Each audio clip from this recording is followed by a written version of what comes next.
เอาสบายดี FC ทั้ง YouTube มื้อนี้เฮาก็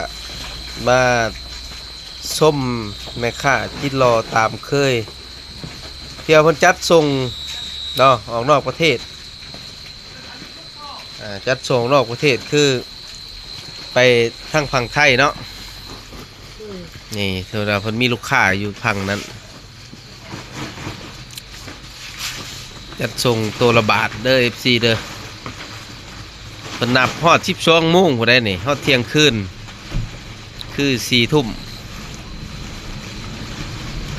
ฮอดแจ้งมันส่งต่อให้ลูกค้าอีก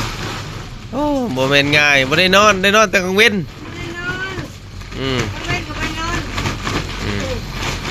ได้นอนแต่กลางเว้นโอ้อุ้ยปาดโตแต่ไปขุดดูขุดเก่งแท้เนาะผู้ขุดนี่ก็เนาะ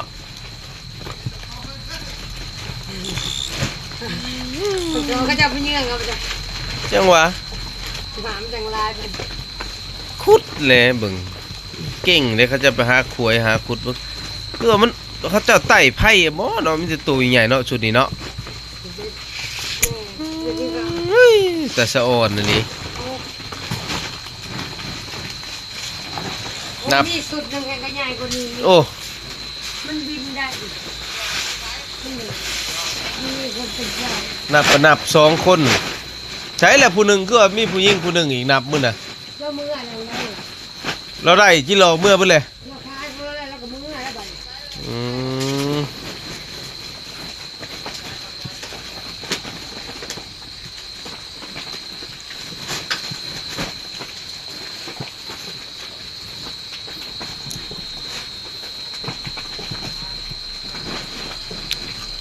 ได้บ่มื้อละ10,000โตไป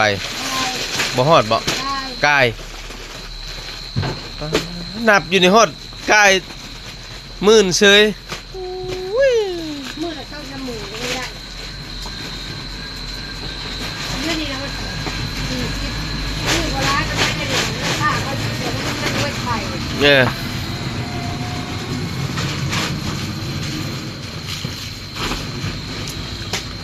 ช่วงมันเป็นไข่เขาก็ซื้อร้ายนะแค่เจ้าไปนั่นฮอดใช้เนาะบัดแค่เจ้าอยู่ในตัวเมืองแท้ยังบ่ได้กินชำได้กินหลอนอยู่ในตัวเมืองของไทยครับเจ้าที่ฮอดแต่แถวเขตเฮานี่เนาะใกล้ๆมันก็ตั้ง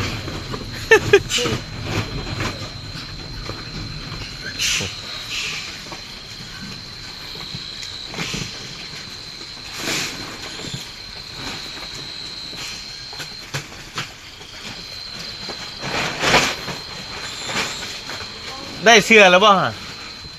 ได้เสื้อกันหนาวเลย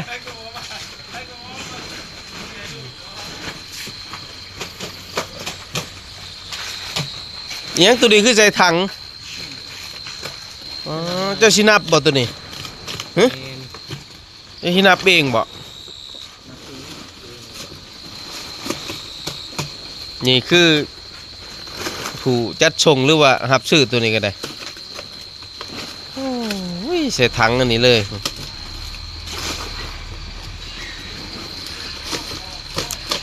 จีรอจีโปมจีน่ายก็ได้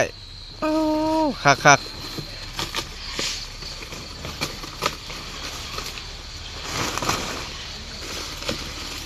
เพื่อสิมาส่งให้แม่ค้าเอาไปต่อมันเป็นง่ายแต่ละรอบ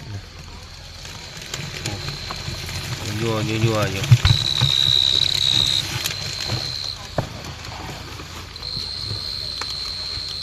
ที่นับบ่นี่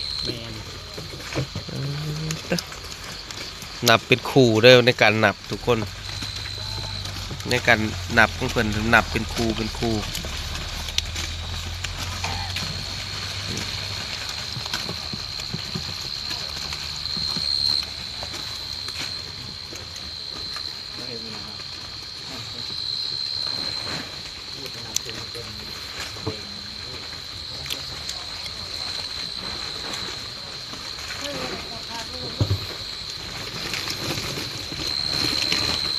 อันนี้ก็แม่นเลยเนาะเฮียคือเล้วเลย กำหนด300สอบมัน เลยมันบ่พอร้อยบ่เมื่อกี้คือว่าหยุดแหละคือใบตองแห้งนี่ก็เพิ่นสิใส่ในกระสอบเนาะเพื่อ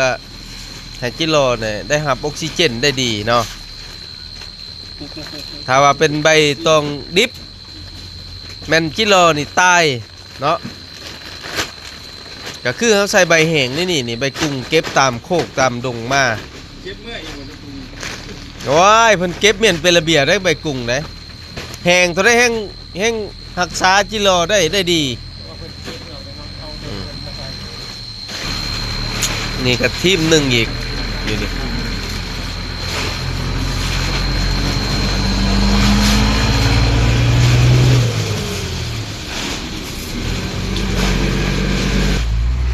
ทางโดงไผ่เจ้าคือบ่ไปหาให้เขาเจ้าไปหาคุดมาขายนั่นนี่ บ่เคยไปซื้อ เขาเจ้าขายแพงบ่ บ่เคยไปซื้อทั้งนั้น โอ้ ที่ลงมา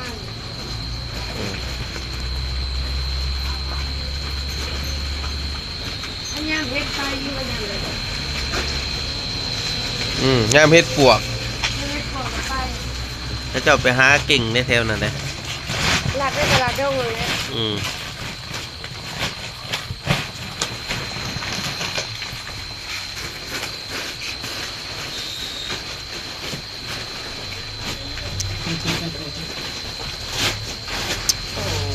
เพิ่นนับแล้วเพิ่นก็ยินให้เป็นจุกนี่นั่นแหละเป็นจุกเลยเลี่ยนเมียนนี่นี่คือนับแล้วเนาะทงละ400-500โตอยู่ในนี่เรียบร้อยคือไปแล้วก็บ่ได้นับต่อยได้นี่แม่นบ่ ไม่รู้เรื่องการขายกันแล้วกัน ส่งงานเลยบ่นี่ เมื่อนับไป อ้าวแล้วยังนับไม่อีกอยู่ มันก็ตายอีกเลยดูเลย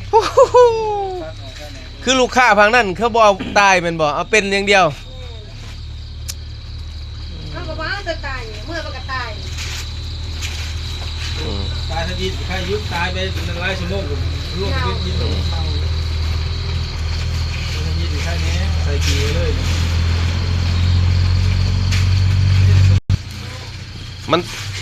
มันตายแม่ค้าบ่เอาก็ไปแวะส่งให้พวกเอาสิขัวกินดอก พระเจ้าก็เอากำมืออันนี้มันเป็นของพระเจ้าพระเจ้าก็เอากำมือขาย ไม่ค่อยได้จองไว้แหละ ไปบัดไปผ่านนั้นทั้งเส้นเฮียงนี่เฮ็ดได้ไปผ่านเส้นเฮียงนี่ ผ่านนั่นแหละพระเจ้าก็ผ่านเลย